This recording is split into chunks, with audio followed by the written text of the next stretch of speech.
नमस्कार दोस्तों, जैसा कि पहला वीडियो हमारा आ चुका है यूट्यूब पर, ये दूसरा वीडियो है और पहले वीडियो में जो हमने पढ़ा था उसको मैं एक बार आपको रिवाइज करा देता हूँ। हम चैप्टर पढ़ रहे थे परसेंटेज यानी प्रतिशतता। अच्छा, थोड़ा सा आपको और समझा देता हूँ कि प्रतिशतता का मतलब क्या होता है। प्रति मतलब होता है एक। जैसे आप बोलते हो कि मैं प्रतिदिन कहीं घूमने जाता हूँ, तो प्रति का मतलब होता है एक और शत का मतलब होता है 100। कोई भी चीज 100 में से कितनी है, ये चीज प्रतिशतता के अंदर पढ़ते हैं। दोबारा ध्यान से सुनो, प्रति माने होता है एक और शत माने होता है 100। या फिर इंग्लिश में भी समझो तो पर माने होता है एक और सेंट माने होता है 100। मतलब ये हुआ कि आप किसी भी चीज को जो माप रहे हो वो किसमें माप रहे हो, 100 में। प्रतिशत का मतलब, जैसे एक छोटा सा एग्जांपल लेते हैं। आपके पास जैसे कोई बर्तन है, मान लो बर्तन है और बर्तन में आपके 5 लीटर पानी आता है। आप 5 डंडे बना लो, 2 3 4 1 2 3 4 5, ठीक है। अब क्या हुआ, पानी मान लो यहां तक चढ़ गया, 1 2 3। आप बताओ कुल कितना पानी आ सकता है इसमें। तो आपने गिना 1 2 3 4 5, 5 आ सकता है। और 5 में से ये कितना भरा हुआ है, 3। 5 में से कितना भरा हुआ है, 3। तो ये मतलब मेन बात ये होगी हमारे कि टोटल क्षमता कितनी हो तो आती है नीचे, यानी कुल पानी कितना आ सकता है, 5 लीटर आ सकता है, जिसमें से 3 लीटर भरा हुआ है। तो आपसे अगर पूछता है कि ये बर्तन कितने प्रतिशत भरा हुआ है, तो इस चीज को 100 में देखते हैं। तो मैंने बोला था कि 100 जब भी प्रतिशत निकालते हैं तो 100 से गुणा करते हैं। अगर मैं बात करूं कि आपसे बोला जाए कि 5 लीटर की बोतल है, इसमें 5 लीटर पानी आ सकता है, आपने 3 लीटर भर दिया, कितना प्रतिशत भरा हुआ है। तो आपने क्या किया, इसको 100 से गुणा किया, 5 से काटोगे 20 बार और 20 दिए 60, यानी कितना आ गया, 60। बिल्कुल क्लियर है। जैसे एक चीज सोचो, जैसे कोई मंदिर है, मंदिर में 300 सीढ़ियां हैं। एक मंदिर है, मान लो मंदिर के अंदर कितनी सीढ़ियां हैं, आपको 300 सीढ़ियां हैं, कुल 300 सीढ़ियां हैं। और आप सीढ़ी चढ़ गए, मान लो यहां तक चढ़ गए आप 150 सीढ़ियां आपने चढ़ चुके हैं। तो आप अगर आपसे बोला जाए कि जैसे घर वाले पूछते हैं कितना चढ़ गए आप, या कोई दोस्त पूछता है कि कितने तक चढ़ चुके हो, कौन आया, तो आप बोलोगे कि मैं आधा चढ़ चुका हूं। अगर आपसे यही बात बोले आप कितना प्रतिशत सीढ़ियां चढ़ चुके हो, तो आप इसको इसी आधे को आप क्या बोलोगे, आधा तो ही गया है टोटल। आप बोलोगे कि 300 थी, आधा कहां से आया वो चीज आपने आधा कैसे बोला कि कुल सीढ़ियां थी 300, 300 में से कितनी चढ़ गई, तो 300 तो नीचे आएगा, कुल तो नीचे आएगा, और 150 चढ़ चुके हो, तो यहीं से आता है वो आधा। और इसी चीज को प्रतिशत बनाना है तो कितने से गुणा करना होगा, 100 से। तो ये हो गया कितना, 50%। इस तरह से प्रतिशत की शुरुआत करते हैं कि छोटी छोटी चीजें दिमाग में होनी चाहिए। प्रतिशत बहुत बड़ी चीज नहीं है, लेकिन मैथ का बेस है। आपको बस ये चीज देखनी है कि 100 में से कोई भी चीज कितनी है, वो पार्ट आपको निकाल के देना होता है। ठीक है दोस्तों, तो जैसा कि पिछले वीडियो में हमने कुछ सवाल बताए थे आपको, जिसका थोड़ा सा मैं आपको रिकैप करवा देता हूं। यानी पिछली क्लास में मैंने क्या पढ़ाया था वो देख लो। सवाल ये था,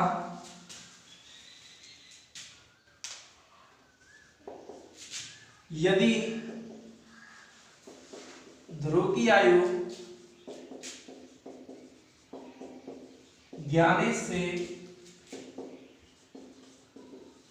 25% अधिक है,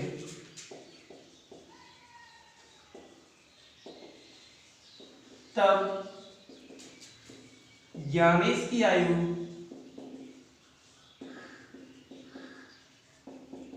ध्रुव से कितना प्रतिशत कम है।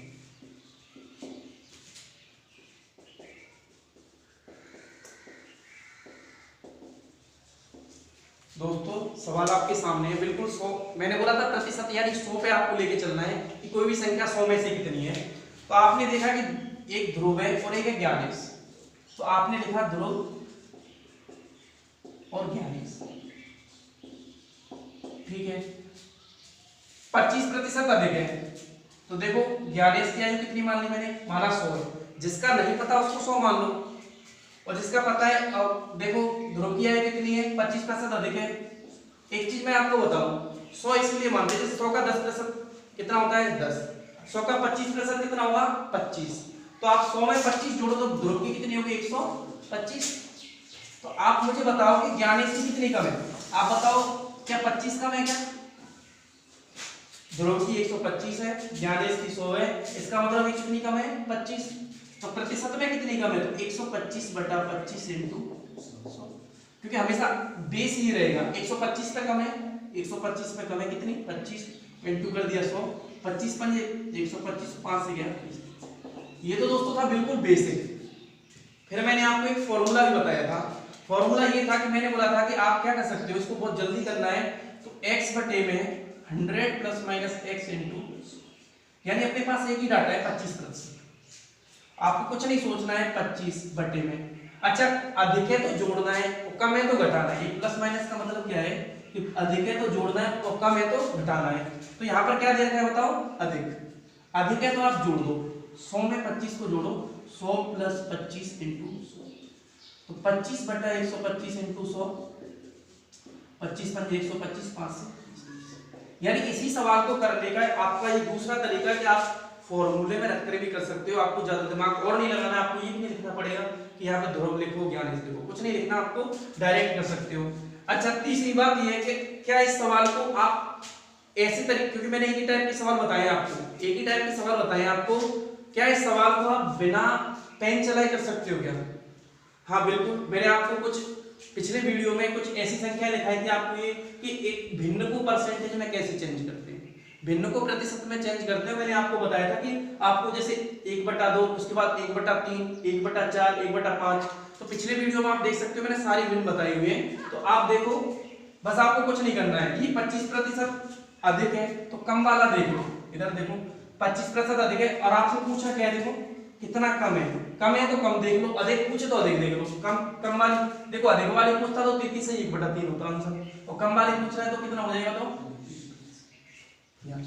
क्योंकि 25 के बगल में जो छोटी संख्या है वो 20 है। अगर आपने फ्रैक्शन अच्छे से याद की हुई है, यानी भिन्न आपने अच्छे से याद की हुई है, तो आप इसको बिना मतलब पेन चलाओगे नहीं और ऐसे कैसे सवाल को कर दोगे। जैसे यही चीज देखो, एक छोटा सा चेंज करता हूं इसी सवाल में, याद रखा दोस्तों, आप एक बार लिख लेना। सवाल को मैं मिटाता हूं, आपको यही प्रैक्टिस करवाता हूं 1-2 सवालों से, ताकि आपका डाउट क्लियर हो जाए। जैसे यही सवाल पूछ ले कि इसमें यहां बोल दे कि कम है, यदि ध्रुव की आयु ज्ञानेश से 25% कम है, तब ज्ञानेश की आयु कितना अधिक है। केवल छोटा सा चेंज दिया है। अब की बार अधिक पूछा है क्या, तो आपको केवल अधिक पे जाना है। 25% के अधिक वाली संख्या कौन सी है, तो आंसर हो जाएगा 33 सही 1/3%। तो पेन चलाए बिना भी आप सवाल कर सकते हो, आपको इतनी स्पीड रखनी ही पड़ेगी, लेकिन ये आएगा प्रैक्टिस से। ठीक है दोस्तों, अब हम पढ़ते हैं टाइप सेकंड के सवाल, यानी टाइप फर्स्ट के सवाल हो गए, दूसरे टाइप के सवाल पढ़ते हैं।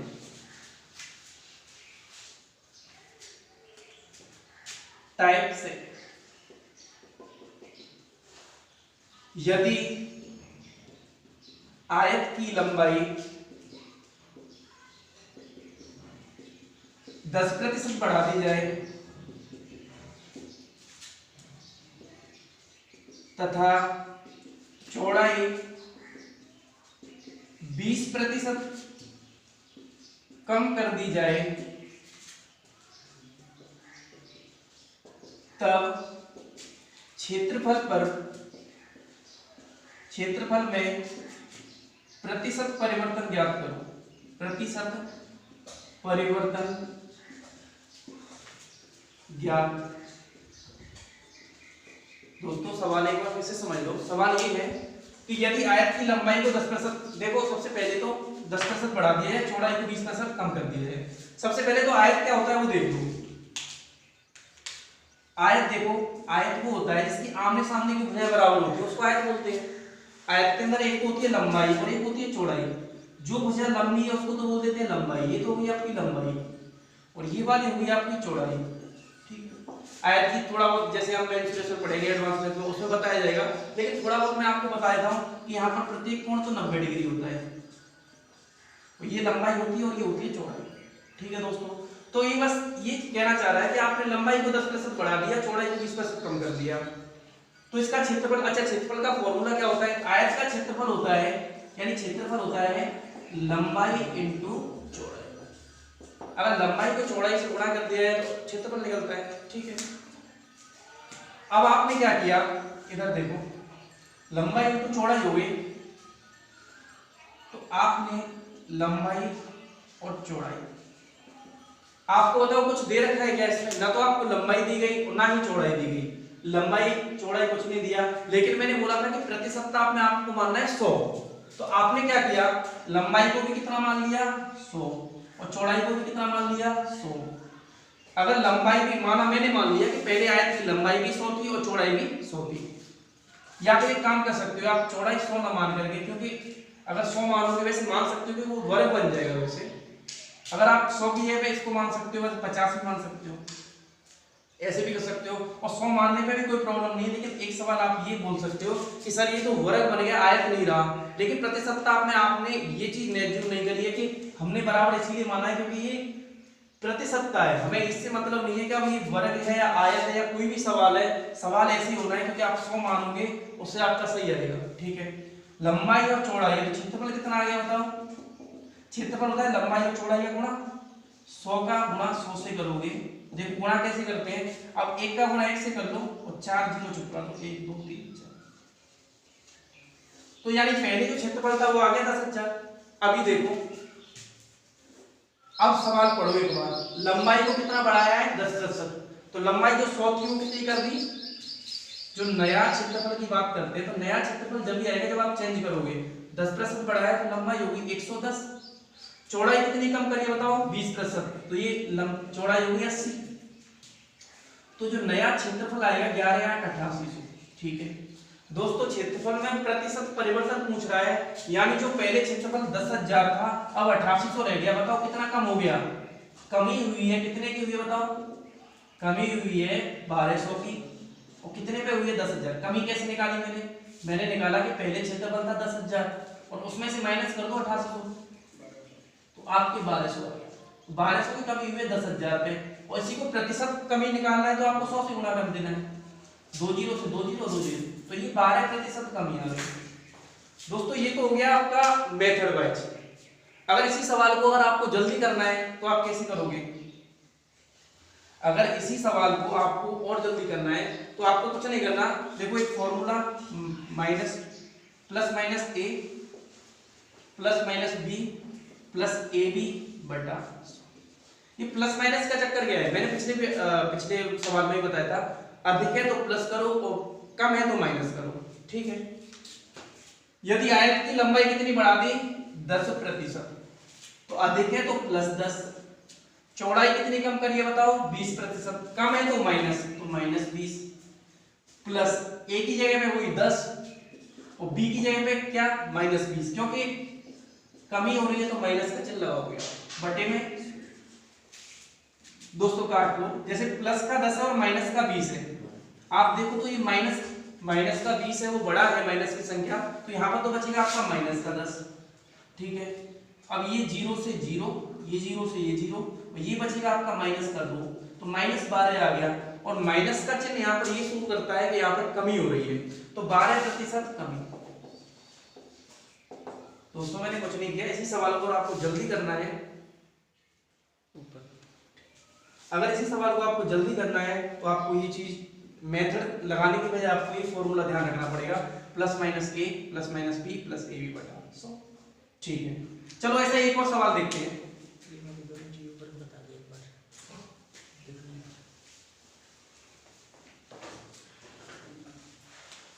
दोस्तों अगर आपको यहां से समझ में नहीं आया बेसिक कैसे किया मैंने, तो बेसिक का एक बार फिर से देख लो। आप यहां तक तो समझ ही चुके होंगे कि लंबाई मैंने 100 मानी थी बेसिक में, चौड़ाई भी 100 मानी, क्योंकि प्रतिशत है तो आपको 100 मानना है। फिर आपको क्या किया कि ये तो पुराना क्षेत्रफल आएगा, वो तो आपका आ जाएगा कितना? अगर पुराना क्षेत्रफल देखा जाए तो पुराना क्षेत्रफल आ गया आपका लंबाई इंटू चौड़ाई, तो 100 इंटू 100 करोगे तो मैंने बताया 100 इंटू 100 हो गया आपका 10,000। कैसे गुणा? 2 जीरो 2 जीरो और 1 का गुणा 1 से 1 हो गया, 10,000 आ गया। और ये नया क्षेत्रफल निकालोगे, नया क्षेत्रफल कैसे आएगा बताओ? नए क्षेत्रफल के लिए आपको जाना पड़ेगा, हाँ नया क्षेत्रफल आपका आ गया 8800, क्योंकि लंबाई और चौड़ाई गुणा किया है, ये आ गया 8800। दोस्तों कितने की कमी हुई है बताओ? क्षेत्रफल में कमी हुई है 10,000 में से 8800 गया तो आपको बचा 1200, और कमी हुई है 10,000 में, और प्रतिशत निकालना है 200, तो 2 जीरो से 2 जीरो 2 जीरो 12% आ गया। पेन कॉपी लेकर के साथ में बैठो मैं 1 2 3 4 सवाल इसी तरीके के कराऊंगा आपको, लैंग्वेज चेंज होगी, सवाल ऐसे ही रहेगा। देखो दोस्तों एक और सवाल देखो,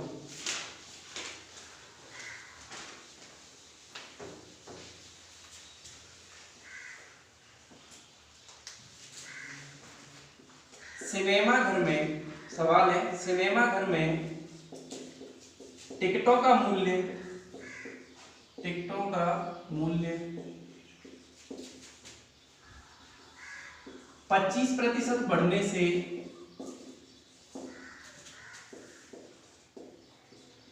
दर्शकों की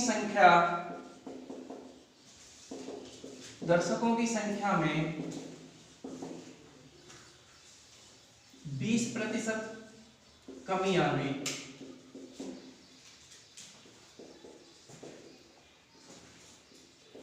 आय में, या फिर ऐसे सोचो सिनेमा घर की आय में कितने प्रतिशत परिवर्तन ज्ञात करो। सिनेमा घर की आय में प्रतिशत परिवर्तन ज्ञात करो, प्रतिशत परिवर्तन।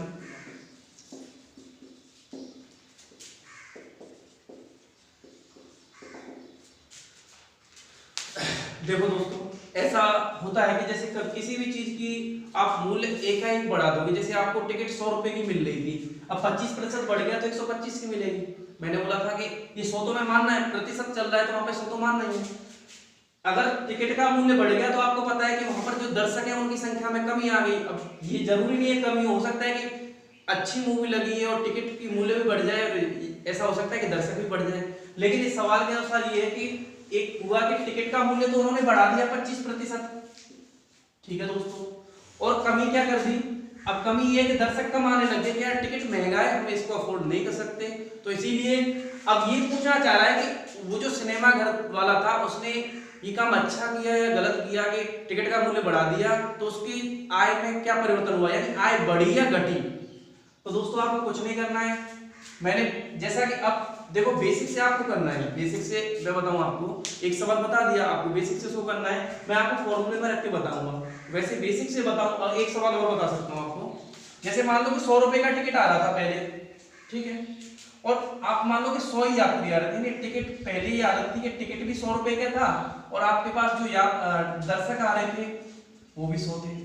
एक बात बताओ, अगर आप एक व्यक्ति से 100 रुपए लेते तो आपकी जेब में 100 रुपए जाते हैं। अगर आपके पास 100 लड़के आए या 100 दर्शक आए और 100 ही टिकट खरीद रहे हैं तो आपके पास टोटल रेवेन्यू यानी टोटल आय कितनी हो गई, 10,000 रुपए।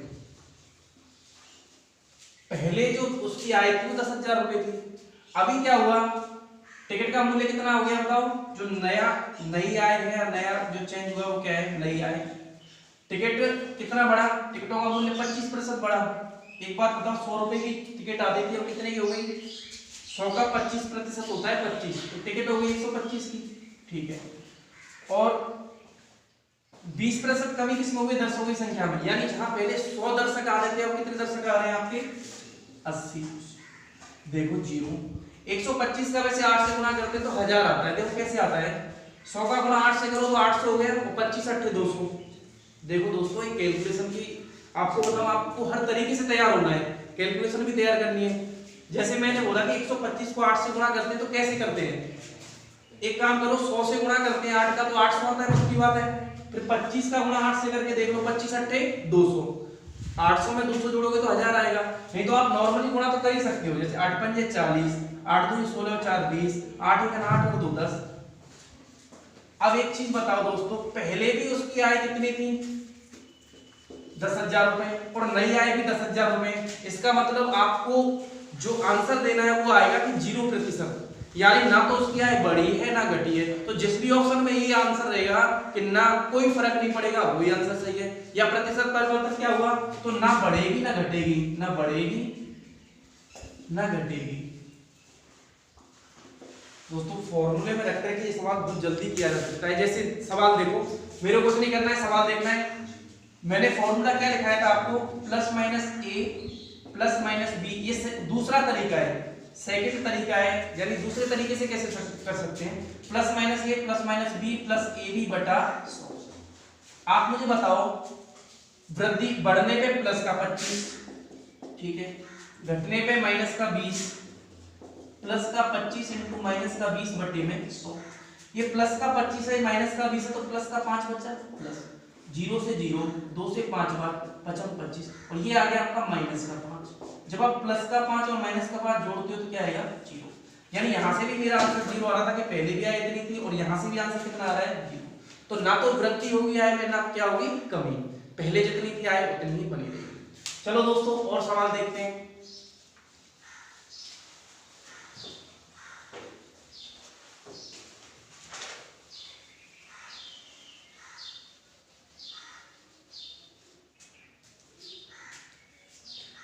मुझे लगता है कि आपको इस तरीके के सवाल आने लगे होंगे।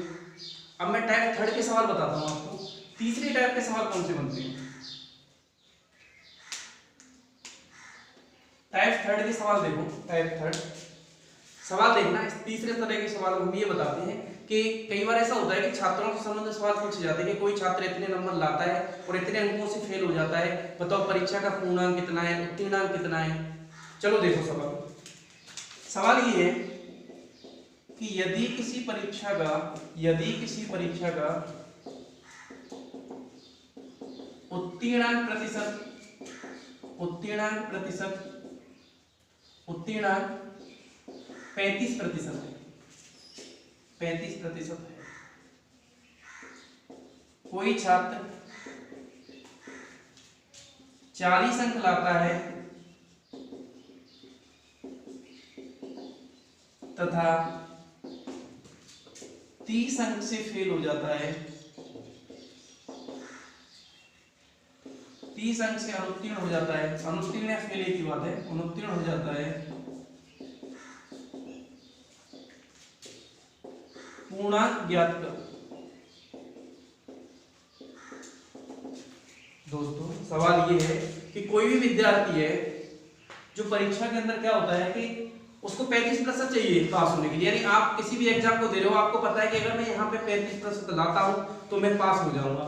तो विद्यार्थी क्या किया कि वो 40 अंक तो ले आया, लेकिन वो 30 अंक से क्या हो गया भाई साहब, फेल हो गया। अनुत्तीर्ण या फेल एक ही बात है, पास का मतलब होता है उत्तीर्ण, फेल का मतलब होता है अनुत्तीर्ण।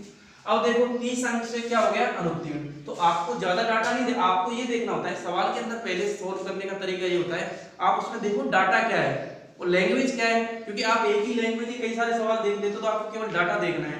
आप मुझे बताओ 40 अंक लाता है और 30 से फेल हो गया, वैसे पास होने के लिए प्रतिशत कितने चाहिए? पास होने के लिए आपको 35% चाहिए, ठीक है। और इधर देखो लड़का कितने नंबर लाया, वो लाया था 40, और अनुत्तीर्ण कितने से हुआ है बताओ? अनुत्तीर्ण हुआ है 30 नंबर से।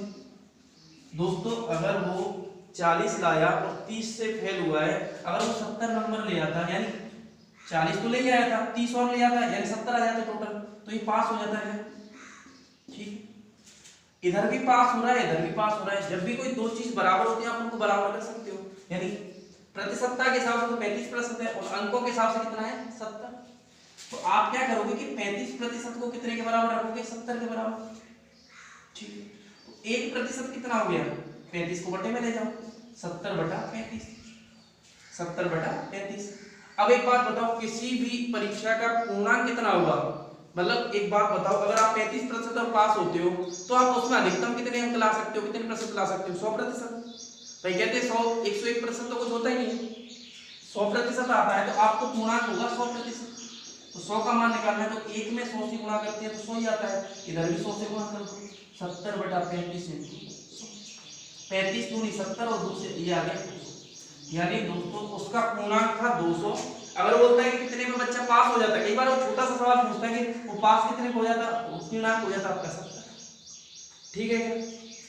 चलो एक चीज यहाँ पे मैंने एक चीज ये बताई है आपको, कई बार क्या होता है, ये चीज समझ में आई क्या? देखो पहले बताता हूँ, पास होने के लिए 35% चाहिए था और इधर पास होने के लिए 70 नंबर चाहिए, तो पहले 35% निकाला आपने, 70 के बराबर है, दोनों बराबर कर दिए। 1% का मान मैंने इसीलिए निकाला क्योंकि एक ऐसी संख्या है जिसको किसी से भी गुणा करते हो आप तो वही संख्या मिलती है, तो 1% पहले आपने निकाला, वो आ गया 70/35। अब आपको निकालना है 100%। 100 क्यों निकालना है? क्योंकि पता है कि आपको 100% ही अधिकतम अंक पूछे या पूर्णांक 100% होता है, तो 100 का मान निकालना, तो इधर 100 से गुणा किया तो इधर भी कर दिया, लेकिन दोस्तों अगर मैं इसको और जल्दी करना चाहूँ तो एक लैंग्वेज थोड़ी सी मेरे ध्यान देना। इधर देखो, जिसका मान दिया है उसी तो लिखते हैं बटे में, और जिसका मान निकालना है उससे करते हैं गुणा। ध्यान से सुनना, जिसका मान दिया है उसी तो बटे में रखते हैं, और जिसका मान निकालना है उससे करते हैं गुणा। देखो किसका मान दिया है, 35% का मान दिया है। 35% का मान कितना दिया है बताओ, 70। तो 35% को लिखेंगे बटे में, जिसका मान दिया उसे बटे में, और जिसका मान निकालना है उससे क्या कर रहे हैं, गुणा। तो आपको मान कितने का निकालना है, 100% का, तो गुणा कितने से करोगे, 100% निकालना है। तो प्रतिशत 35 दूनी 70, यहाँ से भी 200 आएगा। ये लैंग्वेज आपको बहुत काम आने वाली है पूरे मैथ्स में, क्योंकि आप इससे क्या है कि आप एक स्टेप पहले 1% का निकालो, फिर 100% का, तो आपको कहीं ना कहीं टाइम लगने वाला है। और हमारा जो प्रयास रहता है, एक तो चीजों को सरल किया जाए और दूसरा टाइम कम से कम लगे। दो चीज होती है, टाइम भी ज्यादा नहीं लगना चाहिए। और देखो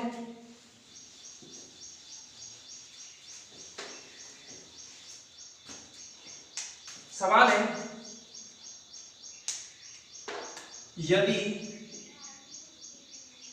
दो छात्र किसी परीक्षा में क्रमशः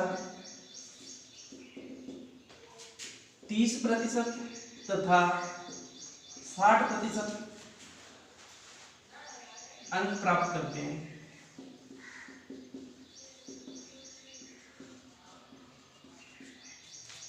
यदि कुल मिलाकर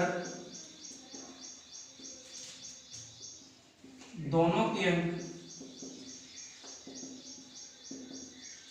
783 हैं, तब परीक्षा का पूर्णांक ज्ञात करो।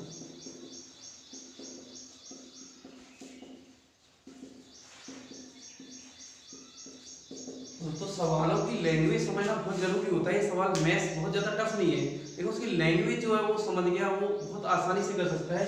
जैसे मैं यहाँ पे बात करूँ, सवाल बहुत सरल है, कोई दिक्कत नहीं है उसमें, क्योंकि आपको पता है, आपके हर बच्चे को पता है, जब प्रतिशत पढ़ाया जाता है शुरुआत से तो आपको बताया जाता है कि 100 पे निकलता है प्रतिशत, तो 100 तो आप मान ही लोगे। यदि अब ये सवाल थोड़ा सा पढ़ के देखो, यदि दो छात्र किसी परीक्षा में एक तो लाया 30% और एक कितना लाया 60%, तो आप ये मान लो कि पूर्णांक कितना है 100, माना पूर्णांक कितना है, पूर्णांक है 100, पूर्णांक है 100, पूर्णांक हो गया, ठीक है। एक स्टूडेंट लाया 30%, तो 100 का, मैंने बोला 100 का आधा प्रतिशत आधा होता है, 100 का 1% 1 होता है, 100 का 30% कितना होगा बताओ, 30। दोस्तों 100 में से पहला स्टूडेंट लेके आया 30 नंबर, और दूसरा वाला देखो पूर्णांक उसके लिए, क्योंकि एक क्लास में पढ़ते हो आप सभी, तो जैसे इसके लिए पूर्णांक 100 है, इसके लिए भी 100 होगा। दूसरा वाला जो बच्चा है वो कितने लेके आया, 100 में से 60%, 60% 100 का कितना होगा 60, ठीक है। अब देखो लैंग्वेज, यदि कुल मिलाकर दोनों के अंक 783, अच्छा कुल कहीं पे भी दिख जाए मैथ्स के अंदर, कुल का मतलब होता है जोड़, यानी जोड़ना, तो 30 और 60 को जोड़ दो, कुल मिलाकर ये कितने हो गए बताओ, 60 और 30 कितना हो गया बताओ, 90। कुल मिलाकर के 30 और 60, यानी दोनों के वैसे नंबर कितने 90, और यहाँ पर कुल मिलाकर दोनों के वैसे कितने हैं 783, ठीक है। एक बात बताओ, 90 यूनिट का मान कितना है, 60 और 30 कितना हो गया 90। मैंने अभी एक लैंग्वेज बताई थी, जिसका मान दिया है उसे बटे में, और जिसका मान निकालना है उससे क्या करते हैं गुणा। देखो 90 का मान कितना दिया हुआ है बताओ सवाल के अनुसार 783, तो बटे में तो 783 के बटे में 90 क्यों आया, क्योंकि 90 का मान है 783, ये भी कुल मिलाकर के अंक हैं और ये भी कुल मिलाकर। अब पूछा क्या गया है बताओ, पूछा गया है पूर्णांक कितना है, ये पूर्णांक पूछा गया है, आप मुझे बताओ पूर्णांक कितना है 100, तो मान कितने का निकालना है आपको 100 का, और जिसका मान निकालना है उससे क्या करते हैं गुणा। भाई आपको मान निकालना है उससे क्या करेंगे बताओ, गुणा, गुणा कर दिया, 0 से 0 कट कर दो, 9 से काटो, 9 8 72, 72 और 6 78, 9 7 63, आंसर आ जाएगा 870, यानी उस परीक्षा का पूर्णांक है 870, ये आपका आंसर है। चलो दोस्तों थोड़ा और आगे बढ़ते हैं।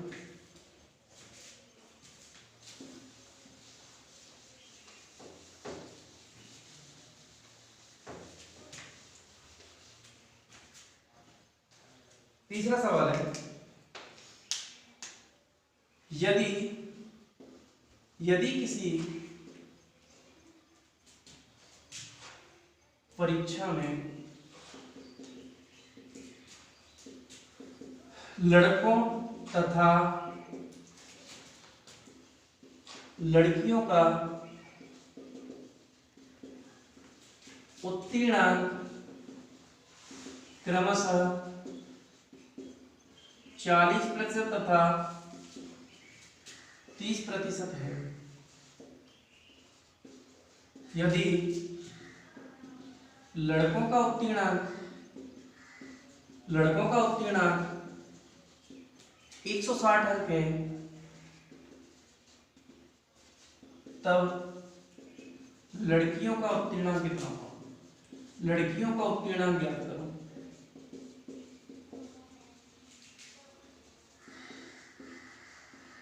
चलो दोस्तों सवाल देखते हैं। आपको पता है कि कई एग्जाम ऐसे होते हैं जिनमें थोड़ा बहुत अंतर रहता है मेरिट को लेकर के।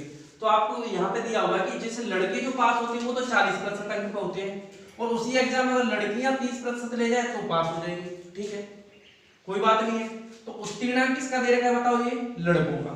क्रमशः का मतलब ये होता है कि पहले वाले के लिए पहला और दूसरे वाले के लिए दूसरा। यानी लड़के तो हो रहे हैं 40 पे पास और लड़कियां कितनी हो रही है? 30% पे पास।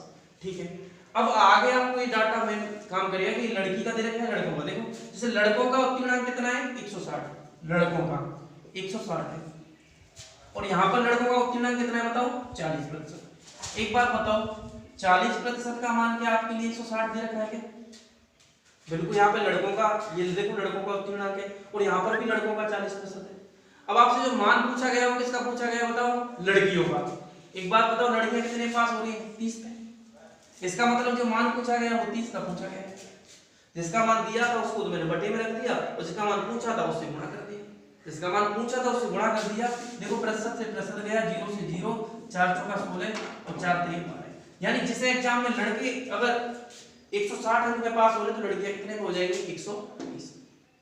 ठीक है, सवाल एक बार फिर से देख लो। सवाल की लैंग्वेज ये थी कि यदि किसी एग्जाम में लड़कों के लिए 40% अंक चाहिए पास होने के लिए, और लड़कियों के लिए 30% चाहिए। ठीक है, और लड़का 160 अंक में पास हो रहा है। ठीक है, तो 40% का मान 160 दे रखा है, तो लड़कियां कितने पास होंगी? यानी आपको मान निकालना है 30% का। ठीक है, तो आपने गुणा कर दिया और आपका ये सवाल आ गया। चलो थोड़ा आगे चलते हैं।